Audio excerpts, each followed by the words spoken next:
Hello my dear students, I am Sukhdev Chaudhary, physics faculty team CLC. Students, lecture number आज अपन start करने जा रहे हैं 66। और 66 का मतलब ये हुआ कि अपने एसएसएम का ये थर्ड लेक्चर आज स्टार्ट हो रहा है। इससे पहले अगर अपन दो लेक्चर्स की बात करें तो अपन ने जो एसएसएम है वो क्या होती है उसका बेसिक मैंने आपको समझाया। सबसे पहले मैंने आपको पीरियोडिक मोशन यानी आवर्त गति, उसके बाद में ऑसिलेटरी मोशन यानी दोलन गति, उसके बाद में एसएचएम ये मैंने आपको समझाई। और एसएचएम की शर्त क्या होती है, प्रत्यानयन बल माध्य स्थिति से विस्थापन के समानुपाती होता है, वो मैंने आपको बताया। इसके बाद में मैंने कई सारी टर्म्स आपको बताई कि प्रत्यानयन बल क्या होता है, विस्थापन क्या होता है, माध्य स्थिति क्या होती है, चरम स्थिति क्या होती है, आवर्तकाल क्या होता है, आवर्ती क्या होती है, कोणीय आवर्ती क्या होती है, वगैरह वगैरह। ये सारी चीज़ें अपन ने डिस्कस की। इसके बाद में अपन ने किसी भी एसएचएम को वर्ताकार गति से तुलना करवाई और उसके बाद में एसएचएम का अपन ने जो विस्थापन समीकरण है वो लिखा अपन ने। और इसके बाद में अलग अलग केस में इसकी जो प्रारंभिक कला है उसके आधार पर अपन इसके अलग अलग विस्थापन समीकरण है वो अपन ने लिखे बच्चों, ठीक है ना। इसके बाद में इसके कई सारे केस अपन ने डिस्कस किए थे।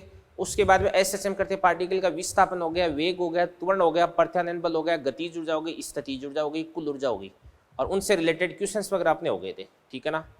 अब आज के लेक्चर की स्टार्टिंग में दो क्वेश्चंस के साथ, तीन क्वेश्चंस के साथ में करता हूं। तो सबसे पहले क्वेश्चन देखो ध्यान से, ये है एसएचएम में त्वरण आपको देगा ए बराबर कितना देगा आपके पास माइनस का बीटा इंटू एक्स है, तो आपको आवर्तकाल ज्ञात करना है अभी। तो सबसे पहले आप ये देखना कि ये आपके पास ए और एक्स के बीच में रिलेशन है। तो ए और एक्स के बीच में रिलेशन अपन क्या जानते हैं ध्यान से, अपन जानते हैं कि ए बराबर कितना देगा आपके पास माइनस का बीटा इंटू क्या देगा आपके पास एक्स, और अपन जानते हैं कि ए बराबर क्या था माइनस का ओमेगा स्क्वायर इंटू एक्स। ये अपन एसएचएम के अंदर डिस्कस किया है। तो ए की जगह ए बराबर का बराबर, माइनस का माइनस, एक्स की जगह एक्स है। तो यहाँ पर आपके पास ओमेगा स्क्वायर बराबर कितना देगा आपके पास में बीटा, तो ओमेगा बराबर कितना देगा आपके पास अंडर रूट का बीटा हो जाएगा। ओमेगा बराबर कितना देगा आपके पास 2 पाई बटे टी। तो यहां से आपके पास आवर्तकाल टी बराबर कितना देगा आपके पास 2 पाई, टी बराबर देगा आपके पास 2 पाई बटे अंडर रूट का बीटा। यह आवर्तकाल हो गया। अभी बहुत आसान क्वेश्चन है, देखो ध्यान से। अगला क्या करें, एसएचएम का अवकल समीकरण आपको देगा 4d² x upon dt square plus 9x बराबर 0। तो आपको आवर्तकाल ज्ञात करना है। क्या आपने एसएचएम का अवकल समीकरण पढ़ा है? यस, मैंने आपको पढ़ा है। मैंने आपको ये भी पढ़ा है कि रेखीय सरल आवर्त गति, कोणीय सरल आवर्त गति क्या होती है, इनकी तुलना भी मैंने आपको बताई थी। तो यहाँ से मैं इसको 4 को, पूरी समीकरण को 4 से डिवाइड कर दूंगा। तो क्या बन जाएगा आपके पास d² x upon dt square और प्लस कितना देगा आपके पास 9/4 इंटू एक्स बराबर क्या देगा 0। तो यहाँ से अपन लिख सकते हैं d² x upon dt square plus omega square x बराबर 0। इससे अपन इसको कंपेयर करवाते हैं। तो कंपेयर करवाने पर आपको ओमेगा स्क्वायर की वैल्यू कितनी मिल जाएगी 9/4। तो यहाँ से अपन लिख सकते हैं कि ओमेगा स्क्वायर बराबर कितना देगा 9/4।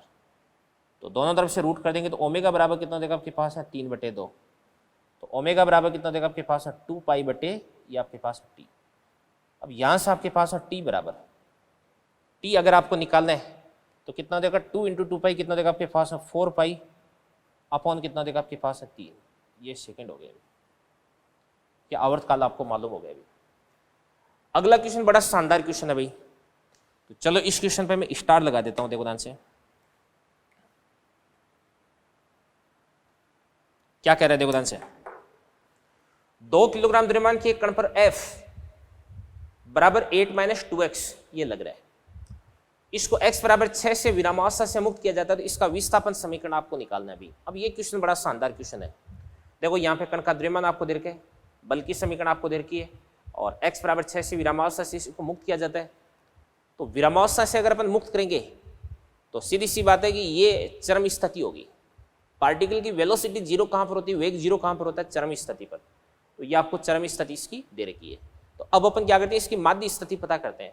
तो बच्चों माध्य स्थिति वो होती है जहाँ पे नेट फोर्स कितना होता है, अभी 0 होता है। तो एक बार फोर्स को अपन 0 करके अपन माध्य स्थिति पता कर लेते हैं। तो माध्य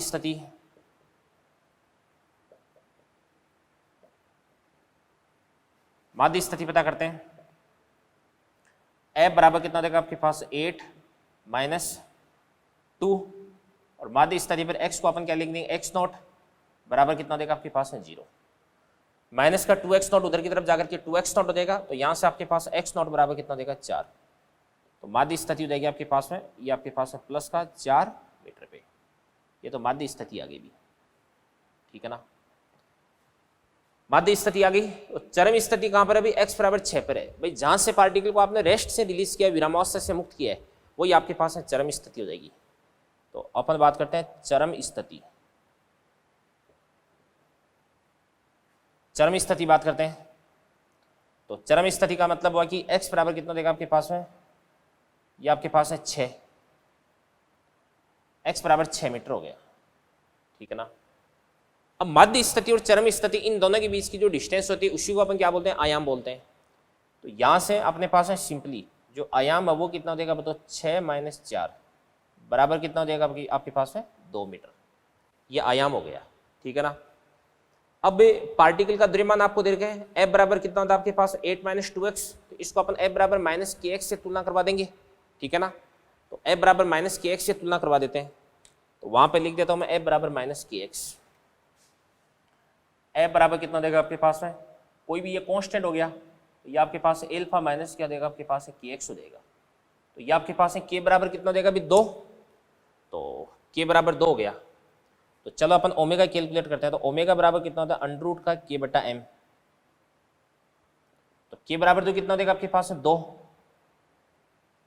और m भी कितना देगा आपके पास है? 2।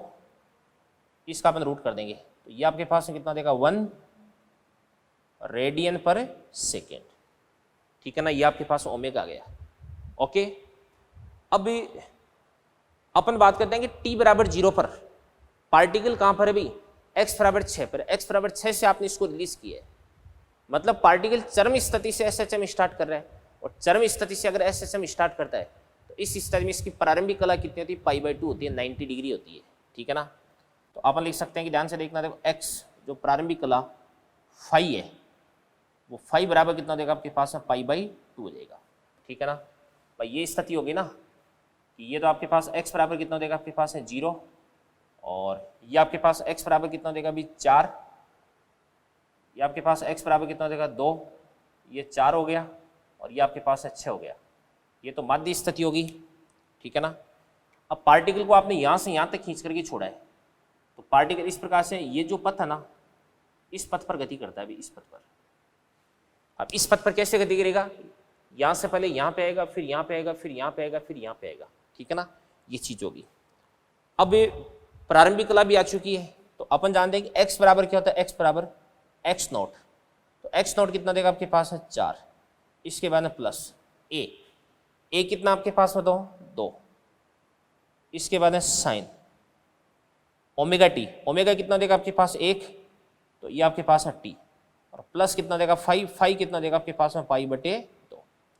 तो यहाँ से आपके पास x बराबर 4 + 2, ये आपके पास है कोस t।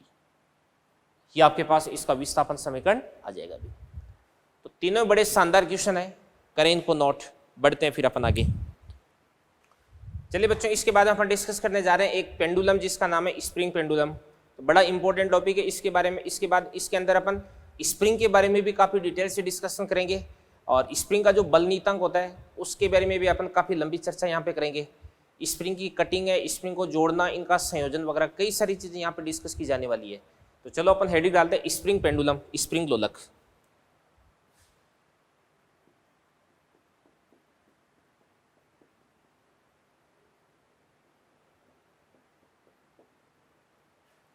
स्प्रिंग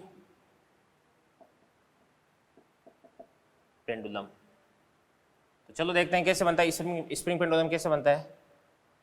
ये आपके पास में कोई दर्द आधार है, ये आपके पास स्मूथ सरफेस है, मतलब इसका म्यू बराबर कितना आपके पास में? 0। यहां पर अपने पास कोई भी एक स्प्रिंग है,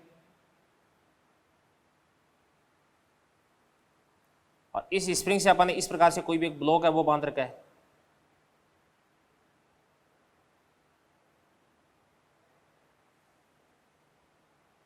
तो यहां पे इस ब्लॉक का जो द्रव्यमान है वो कितना देगा आपके पास? m। ब्लॉक का द्रव्यमान अपन लिख देते हैं, मान के चलेगा m है ये।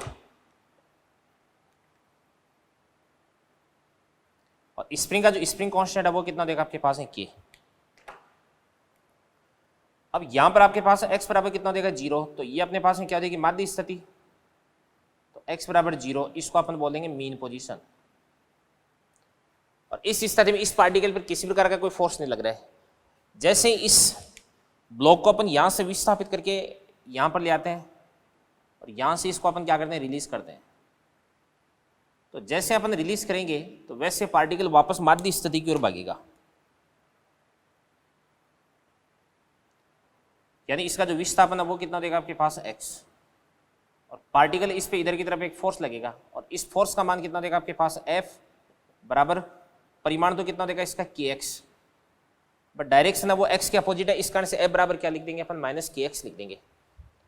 यहां पर आपके पास जो k है वो k क्या होता है स्प्रिंग नीतांक होता है, क्या होता है स्प्रिंग नीतांक, तो f बराबर माइनस kx हो गया, तो k को अपन क्या बोलते हैं स्प्रिंग नीतांक, और जो स्प्रिंग नीतांक होता है वही क्या होता है आपके पास में यहाँ पे बल नीतांक बन जाएगा, वही फोर्स कांस्टेंट बन जाएगा अभी, ठीक है ना।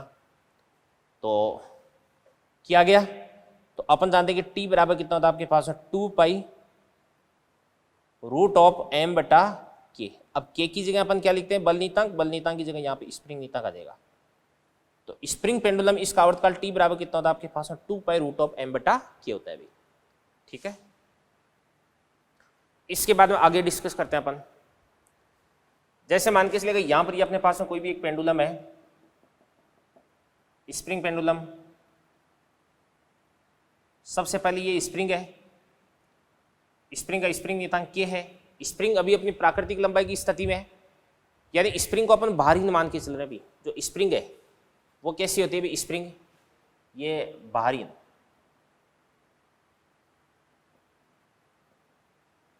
बाहरहीन स्प्रिंग है ये, तो स्प्रिंग का कोई बाहर नहीं है, तो खुद के वजन की वजह से इसके अंदर किसी प्रकार का प्रसार नहीं होगा। जैसे अपन क्या करते हैं इससे एक ब्लॉक लटकाते हैं, तो मैंने क्या किया इससे एक ब्लॉक लटका दिया, तो ये तो इसकी प्राकृतिक मतलब प्राकृतिक लंबाई होगी। जैसे ब्लॉक लटकाऊं तो ब्लॉक के बाहर की वजह से इसके अंदर क्या हो जाएगा अभी प्रसार हो जाएगा, और मान के चलेगा ये यहां पर आ जाएगा। इसका द्रव्यमान कितना है अभी m, और यहां पे आपके पास x बराबर कितना है 0, ये x नॉट हो गया। नीचे की तरफ कितना फोर्स लग रहा है अभी mg, और ऊपर की तरफ कितना फोर्स लग रहा है अभी kx यानी kx नॉट। तो यहां पे ये साम्य स्थिति होगी, इस पे नेट फोर्स कितना देगा 0, तो माध्य स्थिति ये नहीं है, माध्य स्थिति तो ये है। इस स्थिति में mg और kx नॉट का मान बराबर हो जाएगा, तो mg बराबर कितना देगा आपके पास है kx नॉट, तो यहां से आपके पास x नॉट बराबर कितना देगा mg बटा k। ये आपके पास है साम्य स्थिति आ चुकी है, ठीक है ना, यानी मीन पोजीशन या माध्य स्थिति इसको अपन बोल सकते हैं।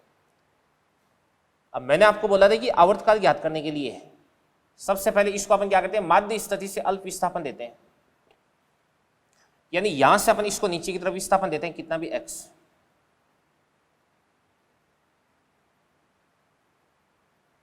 यहां से मैंने इसको x विस्थापन नीचे की तरफ दे दिया, ये m हो गया।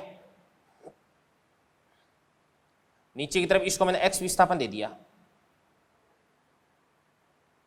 मतलब माध्य स्थिति ये होगी, यहां से नीचे की तरफ x विस्थापन दे दिया इसको, ठीक है ना।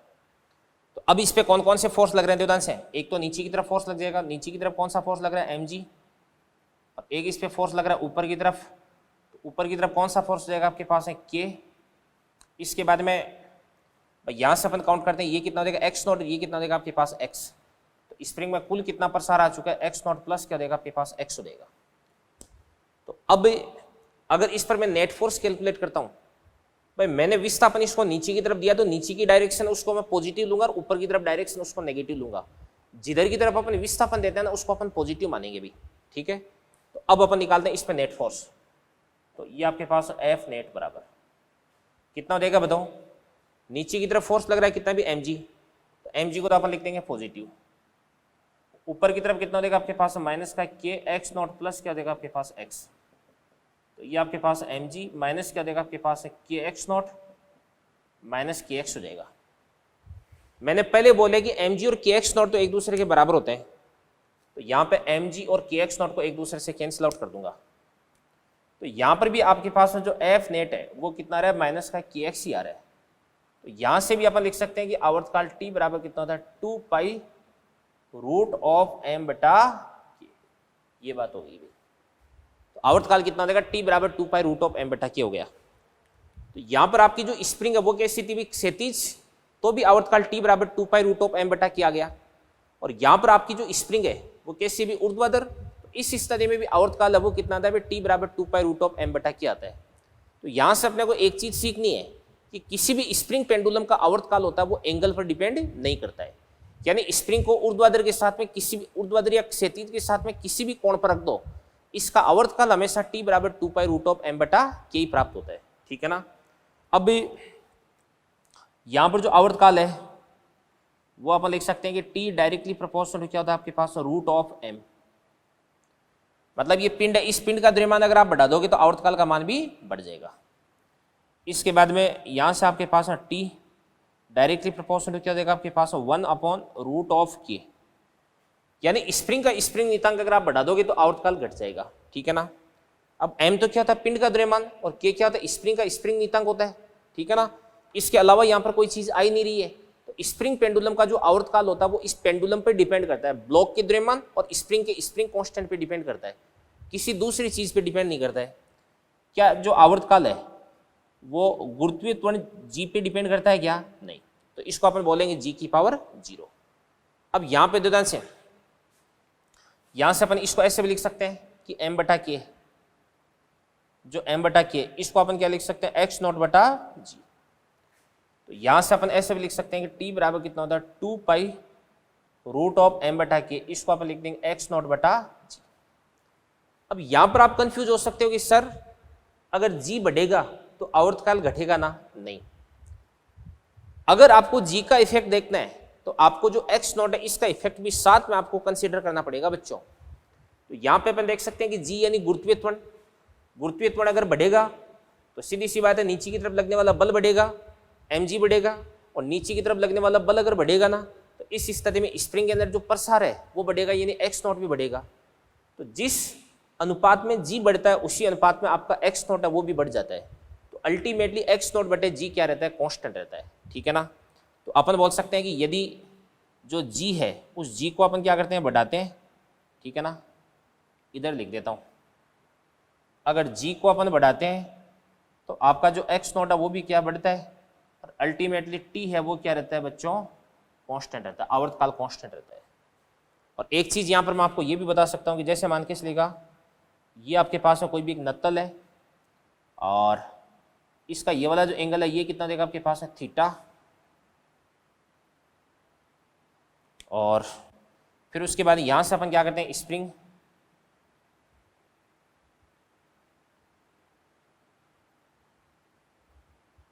स्प्रिंग कांस्टेंट के, इसका द्रव्यमान कितना देगा m।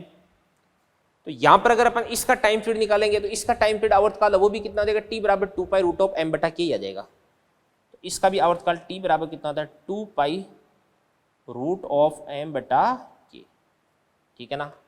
तो स्प्रिंग पेंडुलम के बारे में अब तक अपने जो भी बातें सीखी हो मैं आपको बता देता हूं, ध्यान से देखना। देखो स्प्रिंग पेंडुलम के लिए जो फोर्स कांस्टेंट यानी बल नीतांक होता है वो स्प्रिंग नीतांक के बराबर ही होता है, यानी k बराबर k होता है। ठीक है ना। इसके लिए टाइम पीरियड t बराबर 2 पाई रूट ऑफ m बटा k होता है। स्प्रिंग पेंडुलम का आवर्तकाल इस स्प्रिंग पेंडुलम की बनावट पर डिपेंड करता है, यानी ब्लॉक के द्रव्यमान और स्प्रिंग कांस्टेंट पे डिपेंड करता है। ठीक है ना। गुरुत्वीय त्वरण पे डिपेंड नहीं करता है और साथ में एंगल पे भी डिपेंड नहीं करता है। स्प्रिंग पेंडुलम को चाहे आप क्षैतिज रख दो, चाहे ऊर्ध्वाधर रख दो, चाहे किसी भी एंगल पे रख दो, इसका आवर्तकाल आपको हमेशा t बराबर 2 पाई रूट ऑफ m बटा k प्राप्त होगा। ठीक है ना। तो ये कुछ बातें स्प्रिंग पेंडुलम के बारे में मैंने आपको बताई है, करें इनको नोट, बढ़ते हैं फिर अपन आगे। तो बच्चों स्प्रिंग पेंडुलम है, इसके अंदर एक अपने पास एक भौतिक राशि आ रही है k, जिसको अपन बोलते हैं स्प्रिंग नियतांक। तो चलो जो स्प्रिंग नियतांक है इसके बारे में थोड़ा सा डिटेल से अपन डिस्कस करते हैं। तो सबसे पहले हेडिंग डाल देता हूं मैं, स्प्रिंग कांस्टेंट।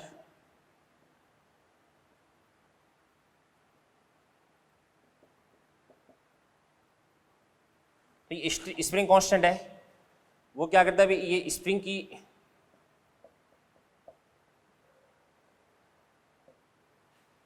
जो स्टिफनेस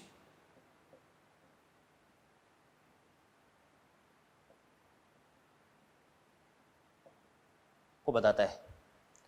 स्टिफनेस को हिंदी में अपन क्या बोल सकते हैं, अभी कड़कपन बोल सकते हैं। यानी कोई स्प्रिंग जितनी कड़क है उसका स्प्रिंग कांस्टेंट उतना ही ज्यादा हो जाएगा। अभी जैसे एक तो अपन बात करते हैं स्प्रिंग अपन ने किसकी बनाई, स्टील की बनाई, एक अपन ने एल्यूमिनियम की बनाई है। तो ऑब्वियसली स्टील की जो स्प्रिंग है उसका कड़कपन ज्यादा होगा, तो अपन बोल सकते हैं कि इसकी स्टिफनेस ज्यादा होगी, यानी उसका के भी क्या हो जाएगा, ज्यादा हो जाएगा।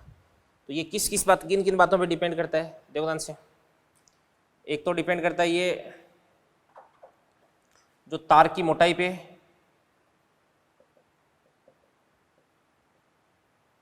तार की मोटाई पर निर्भर करता है। तार की मोटाई अगर बढ़ेगी ना तो स्प्रिंग कांस्टेंट के है वो भी क्या देगा, बढ़ जाएगा। एक है पदार्थ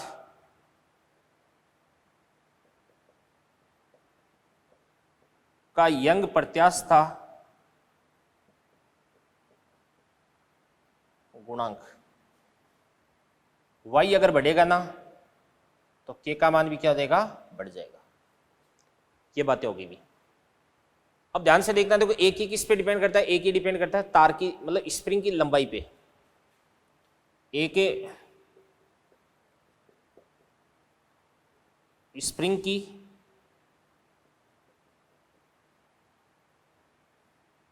वास्तविक लंबाई अगर बढ़ेगी तो आपके पास स्प्रिंग कांस्टेंट के है वो क्या हो जाता है, घट जाता है।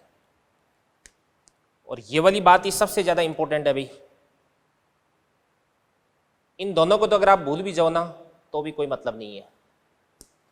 आप तो ये ध्यान रखना है कि स्प्रिंग की वास्तविक लंबाई अगर बढ़ेगी तो के का मान क्या हो जाएगा, भी घट जाएगा। यानी अपन बोल सकते हैं कि के है ना, इसकी वास्तविक लंबाई एल के इनवर्सली प्रोपोर्शनल है। या इसको अपन ऐसे भी लिख सकते हैं कि एल को इधर की तरफ लेंगे तो के गुणा एल, ये क्या होता है, कांस्टेंट होता है। और ये अपने पास में एक बहुत ही इंपॉर्टेंट बात हाथ लग चुकी है। यानी किसी भी स्प्रिंग का जो के गुणा एल है वो क्या रहता है, भी कांस्टेंट रहता है, ठीक है ना।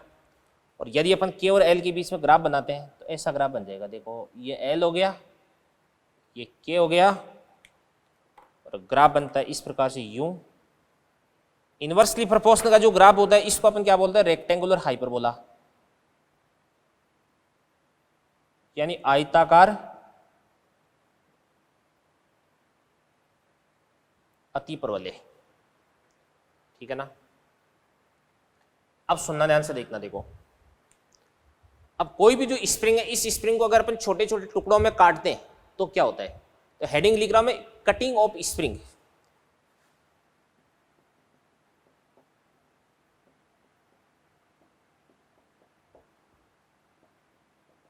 कटिंग ऑफ स्प्रिंग यानी स्प्रिंग को काटना। जैसे मान के चलिएगा ये आपके पास में कोई स्प्रिंग है, इस स्प्रिंग का स्प्रिंग कांस्टेंट है वो कितना देगा आपके पास है, के, इसकी लंबाई कितनी देगी, एल। इसके बाद इसको मैं टुकड़ों में काटता हूं,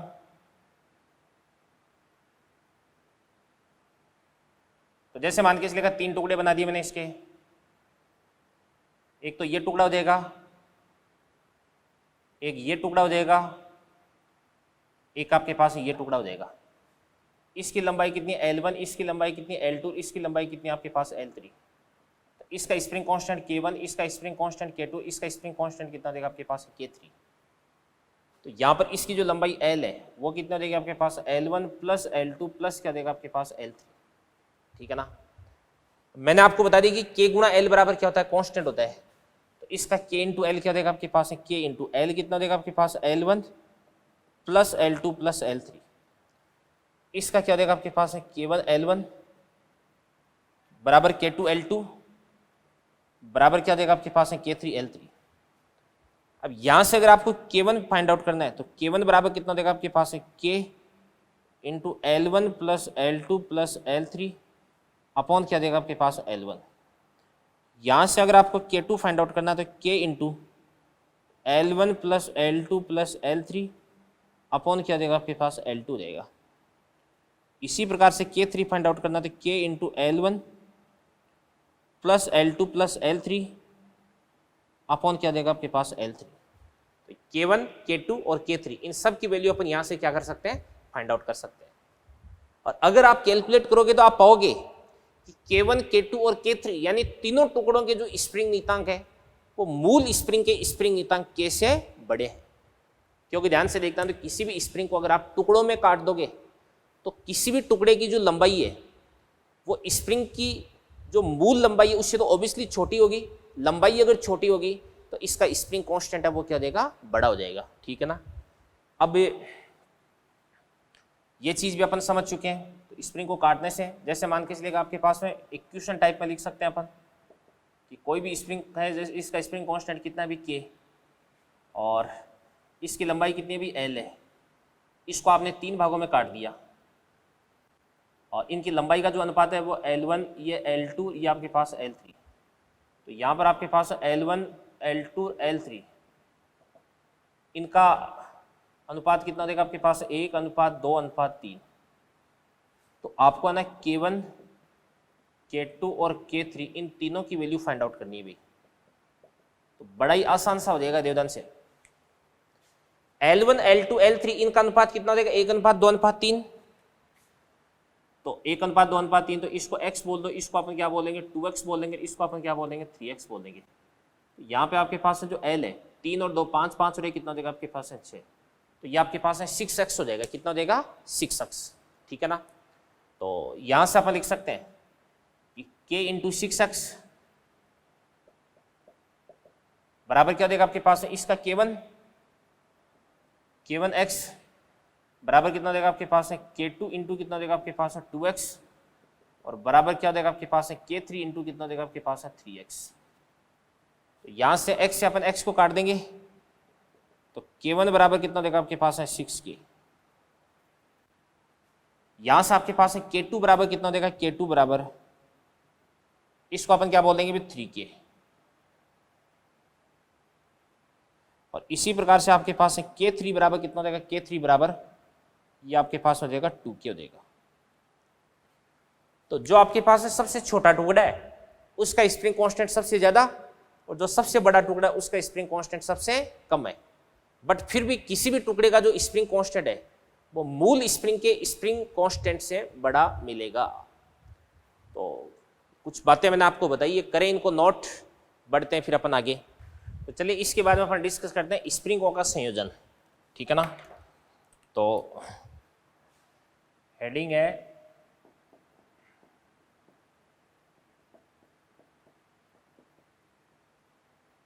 स्प्रिंगों का संयोजन। तो सबसे पहले अपन डिस्कस करते हैं श्रेणीक्रम संयोजन।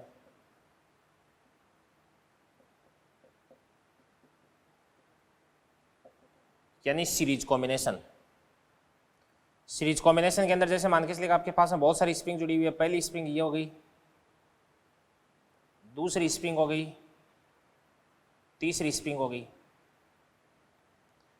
यहां पे आपके पास है कितना देगा K1, K2 और ये आपके पास है K3, 3 स्प्रिंग हो गई भी। अब यदि आप इसको इधर की तरफ खींचोगे तो तीनों स्प्रिंगों में जो टेंशन है, तीनों स्प्रिंगों में जो बल है, प्रत्यानयन बल, वो सब में क्या रहता है, सेम रहता है। तो F तो क्या होता है अभी सब में सेम होता है। बट ध्यान से देखना, देखो X होता है वो क्या होता है सब में असमान होता है, डिफरेंट होता है। X क्या होता है, डिफरेंट होता है। यानी इसके अंदर कितना X1, इसके अंदर X2, इसके अंदर X3 हो जाएगा। तो कुल विस्थापन आपके पास X बराबर कितना हो जाएगा, X1 प्लस X2 प्लस क्या हो जाएगा आपके पास X3। अपन जानते हैं कि F बराबर क्या होता है, माइनस का KX होता है। तो X बराबर कितना हो जाएगा F बटा K। तो ये आपके पास F बटा K1 प्लस क्या हो जाएगा आपके पास F बटे K2 प्लस आपके पास F बटे K3 और ये आपके पास F बटे ये आपके पास KS आ गया। S बोले तो सीरीज। अगर अपन F को कॉमन लेकर के काट देंगे तो यहां से आपके पास 1 बटे KS बराबर 1 बटे K1 प्लस 1 बटे K2 प्लस क्या हो जाएगा आपके पास 1 बटे K3। अब अगर अपन केवल 2 स्प्रिंग्स की बात करते हैं, केवल 2 स्प्रिंगों के लिए, तो केवल 2 स्प्रिंगों के लिए 1 बटा KS बराबर 1/K1 प्लस क्या हो जाएगा आपके पास 1/K2। तो एलसीएम हो जाएगा आपके पास है K1 K2, ये आपके पास है K1 प्लस K2। तो Ks बराबर क्या हो जाएगा आपके पास है K1 K2 अपॉन में क्या हो जाएगा आपके पास है K1 प्लस K2 हो जाएगा। ठीक है ना। माना K1 बराबर कितना देगा 3 और K2 बराबर कितना देगा आपके पास है 6। तो Ks बराबर कितना देगा आपके पास है 3 × 6 बटा 3 प्लस 6, तो 18/9 ये आपके पास में 2 आ जाएगा। तो K1 कितना आपके पास है 3 और K2 कितना आपके पास है 6, तो K कितना आ जाता है आपके पास है 2 आ जाता है। तो यहाँ पर आपके पास जो नेट स्प्रिंग नीतांक होता है वो संयोजन में भाग लेने वाले सभी स्प्रिंग कांस्टेंट से छोटा प्राप्त होता है अभी। ठीक है ना। तो ये आपके पास है श्रेणीक्रम संयोजन हो गया। अब स्प्रिंगों के अंदर जो स्थितिज ऊर्जा होती है, अगर अपन बात करते हैं स्प्रिंगों के अंदर स्थितिज ऊर्जा की बात करें तो U बराबर कितना होता है आपके पास 1/2 kx²। इसको अपन ऊपर भी क्या करते हैं x, ऊपर भी अपन k से और नीचे भी अपन k से मल्टीप्लाई करते हैं। तो यहां पर ऊपर तो क्या बन जाएगा आपके पास है kx का होल स्क्वायर अपॉन कितना हो जाएगा आपके पास है 2k, यानी f² अपॉन क्या हो जाएगा आपके पास है 2k हो जाएगा। सारी स्प्रिंगों के लिए जो f है वो तो क्या होता है अभी सेम होता है। तो यहां से आपके पास है U inversely proportional to k हो जाएगा।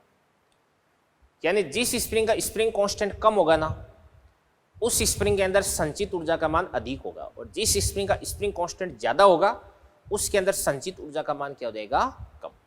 तो ये था आपका सीरीज कॉम्बिनेशन। इसके बाद में अपन बात करते हैं पैरेलल कॉम्बिनेशन यानी समांतर क्रम संयोजन की। दूसरा हो जाएगा आपके पास में समांतर क्रम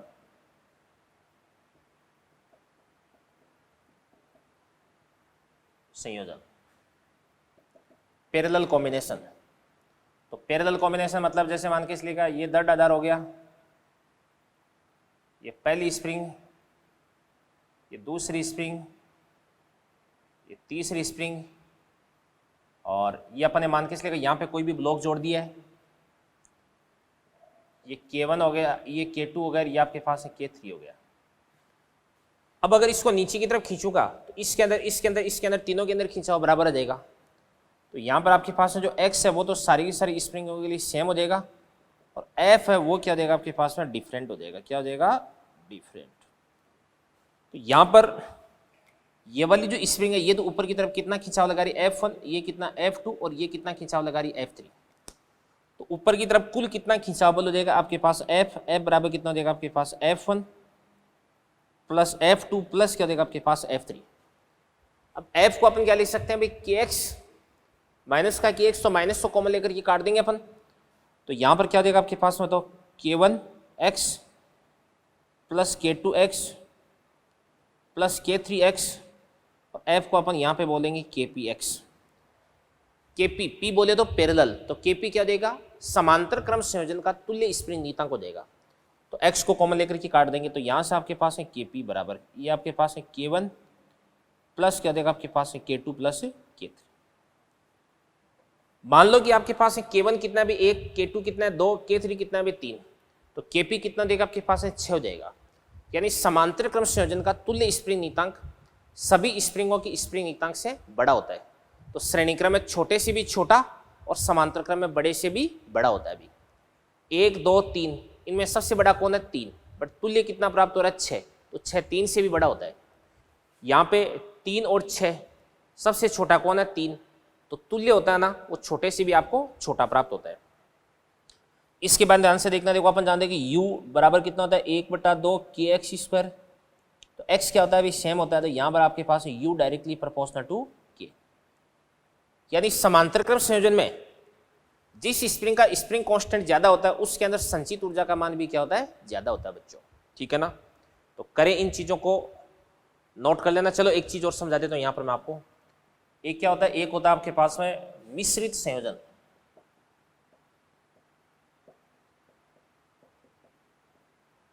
मिश्रित संयोजन, मिश्रित संयोजन ध्यान से, जैसे मान के इसलिएगा यहाँ पर 3 स्प्रिंग है, 1,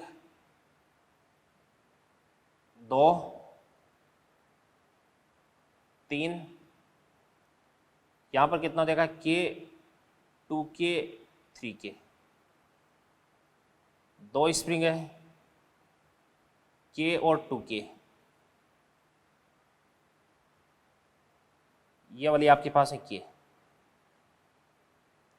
ये M हो गया। तो अपने क्या करते हैं भाई, इसको सिंप्लीफाई करते हैं। इसको सिंप्लीफाई कैसे कर सकते हैं, ये अपन ने दर्द आधार बना दिया। अब सुनो, यहाँ पर K 2K और 3K ये तीनों एक दूसरे के पैरेलल में आ गए, और पैरेलल का अपन कैसे निकालते हैं, K1 plus K2 plus K3, तो तीनों को जोड़ देंगे तो कितना देगा 6K। तो यहाँ पे अपन एक 6 के स्प्रिंग कांस्टेंट की स्प्रिंग लगा देंगे, K और 2K इन दोनों का तुल्य कितना देगा आपके पास में 3K, और ये तो आपके पास है K है ही, और ये अपन ने इस प्रकार से ब्लॉक लगा दिया। तो यहाँ पे इन तीनों स्प्रिंग को अपन एक स्प्रिंग से रिप्लेस कर सकते हैं 6 के, इन दोनों स्प्रिंग को अपन एक स्प्रिंग से रिप्लेस कर सकते हैं, और ये तो एक है ही। इसके बाद में यहाँ पे 6K 3K और K ये तीनों स्प्रिंग एक दूसरे के श्रेणी क्रम में आ चुकी है। श्रेणी क्रम के लिए अपन लिख सकते हैं कि 1/K नेट बराबर 1/K प्लस कितना देगा आपके पास 1/3K प्लस कितना देगा आपके पास 1/6K।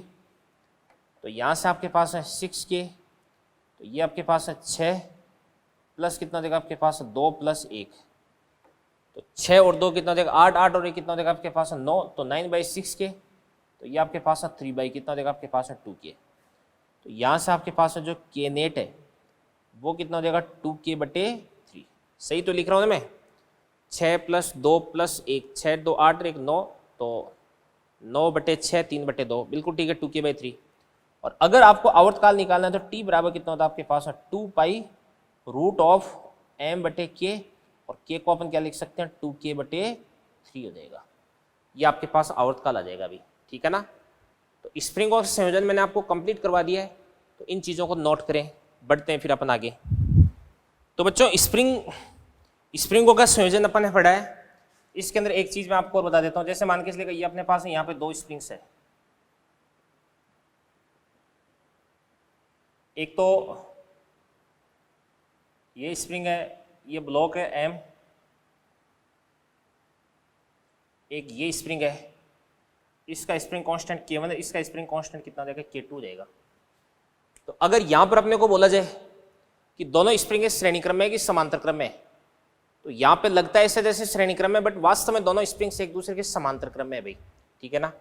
तो समांतर क्रम में कैसे, अपन इस बात को कैसे चेक करेंगे कि जैसे इस ब्लॉक को अपन यहाँ से इधर की तरफ विस्थापित कर देते हैं कितना भी x, तो जैसे इस ब्लॉक को पहले यहाँ पे था, यहाँ से इस ब्लॉक को मैंने इधर की तरफ विस्थापित कर दिया x, तो यहाँ पर ये वाली जो स्प्रिंग है ये तो क्या हो जाएगी खिंच जाएगी, तो ये भी इस पे इधर की तरफ कितना फोर्स लगाती है भाई kx, और ये वाली स्प्रिंग है वो दब जाएगी, तो ये भी इधर की तरफ कितना फोर्स लगाती है भाई kx।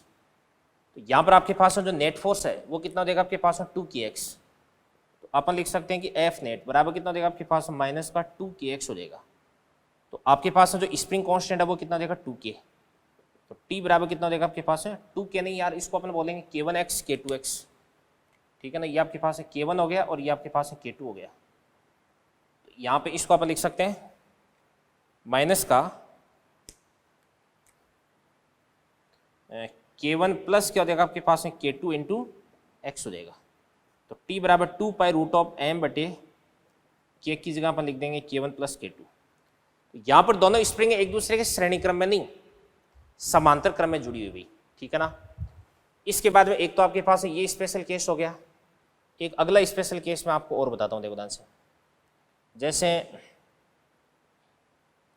ये स्प्रिंग हो गई, ये ब्लॉक हो गया, ब्लॉक का द्रव्यमान कितना देगा आपके पास m, स्प्रिंग है इसका स्प्रिंग कांस्टेंट तो कितना देगा आपके पास है k, और स्प्रिंग का द्रव्यमान कितना देगा आपके पास ms हो जाएगा। यानी अब की बार आपको स्प्रिंग का द्रव्यमान भी दे रखा है, तो इस स्थिति में इसका आवर्तकाल क्या बन जाएगा, ध्यान से T बराबर 2π √ ब्लॉक का द्रव्यमान तो अपन पूरा लेंगे प्लस स्प्रिंग का अपन 1/3 लेते हैं ms/3 बटे क्या हो जाएगा आपके पास है k। तो T बराबर 2π √ M/K लिखते हैं ना, तो M की जगह अपन क्या लिख देंगे m प्लस कितना देगा ms/3 लिख देंगे। स्प्रिंग का 1/3 ही अपन लेते हैं, ये बात आपको ध्यान में रखनी है भाई, ठीक है। और एक स्पेशल केस और होता है कि देखो ध्यान से ये आपके पास में ब्लॉक M1 है, ये स्प्रिंग है, ये M2 हो गया, ये आपके पास है K हो गया। अब की बार एक स्प्रिंग से दो ब्लॉक जुड़े हुए हैं, तो यहाँ पर आपके पास है T बराबर 2 पाई रूट ऑफ M की जगह अपन क्या ले लेंगे म्यू बट्टे क्या देगा आपके पास है K। यहाँ पर आपके पास म्यू बराबर कितना होता है M1 M2 बटे M1 प्लस M2, इसको अपन बोलते हैं सम्मानित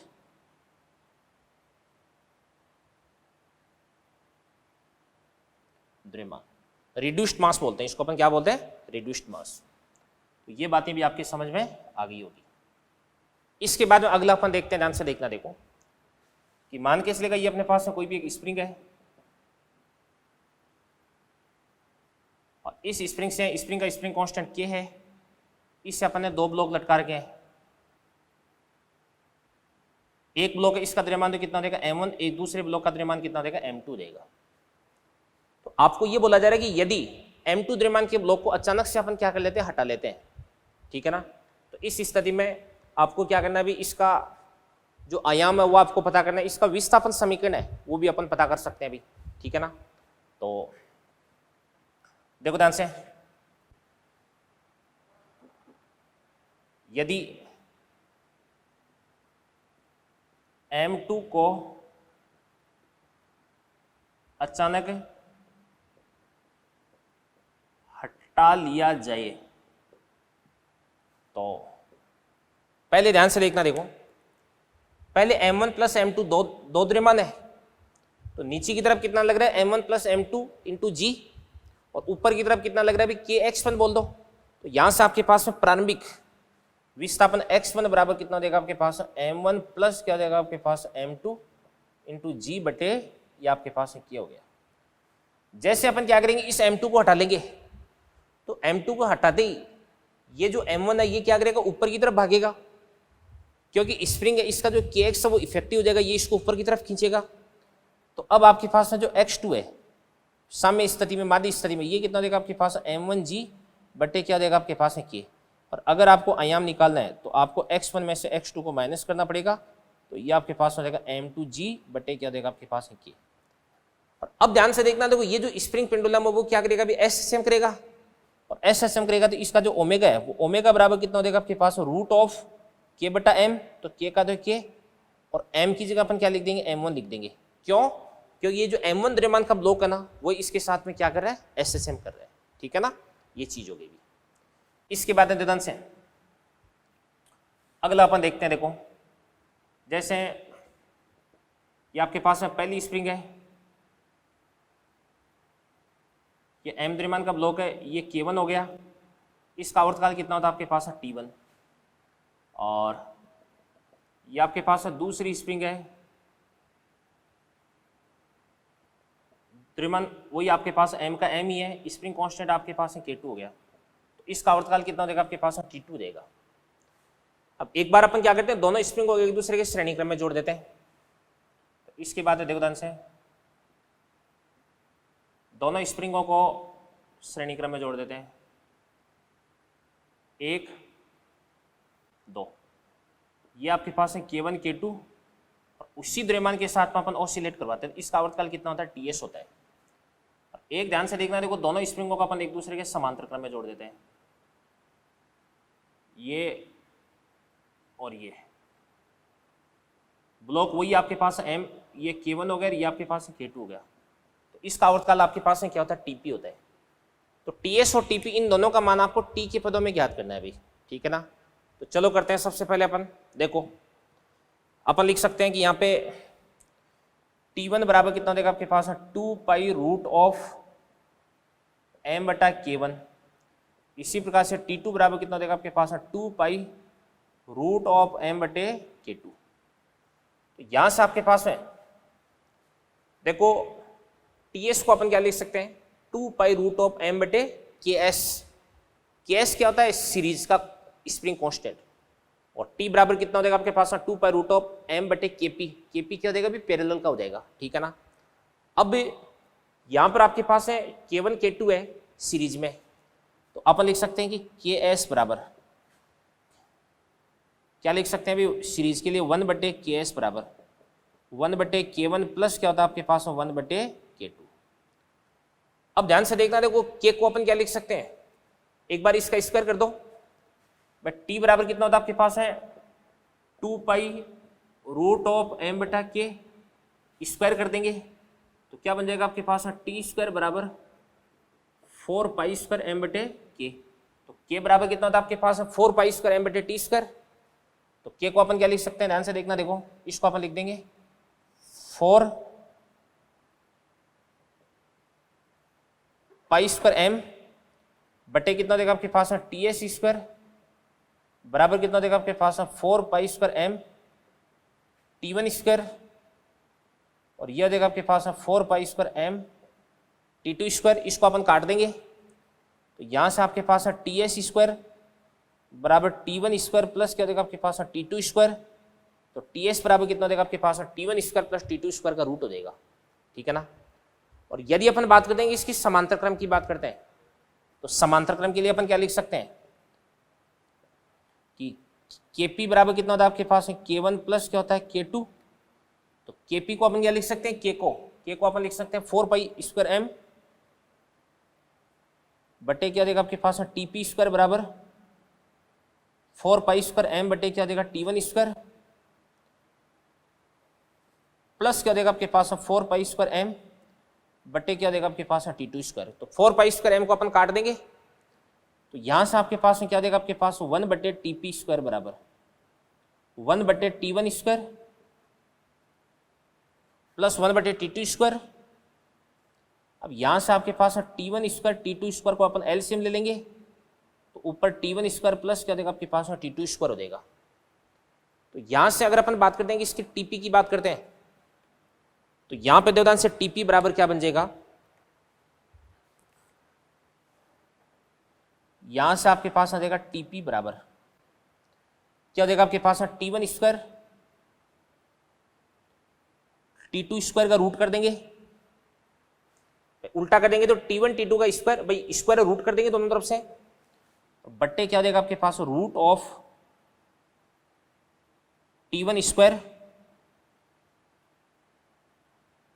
प्लस क्या देगा आपके पास t2 स्क्वायर हो जाएगा। इसको आप लिख सकते हैं t1 t2 बट्टे ये आपके पास में क्या देगा ts हो जाएगा। और यदि इसको अपन इधर की तरफ लेंगे तो ts इंटू टीपी बराबर क्या देगा t1 इंटू t2 हो जाएगा भी, ठीक है ना। तो उम्मीद करता हूँ ये सारी बातें बेटा आपको समझ में आई होगी। तो आज का जो लेक्चर है वो अपन यहीं पे फिनिश करते हैं। तो स्प्रिंग पेंडुलम में इसके बारे में कुछ बातें, छोटी मोटी बातें मेरे को और भी बतानी है, वो मैं आपको अगले लेक्चर पर बताऊंगा। और अगले लेक्चर पर अपन जो सरल लोलक यानी सिंपल पेंडुलम है वो भी अपन फिनिश करेंगे, और साथ में जो कंपाउंड पेंडुलम यानी दर्ड लोलक है इसके बारे में भी अपन डिस्कशन करेंगे। ठीक है बच्चों, thank you very much, all the best. करें इन सारी चीज़ों को नोट। मिलते हैं अगले लेक्चर पर।